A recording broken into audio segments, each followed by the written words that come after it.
Er du også i tvivl om, hvilken meditationspude du skal vælge? Så har vi 3 forskellige her hos GoYogi. Vi har rund meditationspude, vi har halvmåne meditationspude, og vi har Sappho.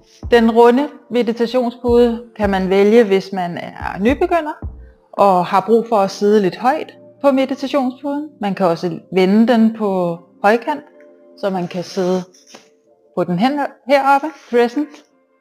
Halvmånen, den bruger man, hvis man har brug for at sidde lidt længere fremme på puden og er lidt mere fleksibel, kan komme længere frem. Sappho er en rigtig god meditationspude, hvis du har brug for at støtte ned under dine lår, når du sidder på puden. Udover en traditionel meditationspude, kan man også sagtens bruge en bolster at sidde på, ligesom jeg gør her. Det, der er ens for alle puderne her, det er, at betrækket kan tages af. Der er en inderpude i, og inde i inderpuden er der bovede skaller. Det betyder, at du kan tage skallerne ud og faktisk gøre puden fleksibel, så du får lige præcis den højde, som du har brug for. Så er du nybegynder eller ikke så fleksibel, vil vi anbefale den runde meditationspude. Er du lidt mere øget og mere fleksibel i hofterne, så tag måneformen, crescent.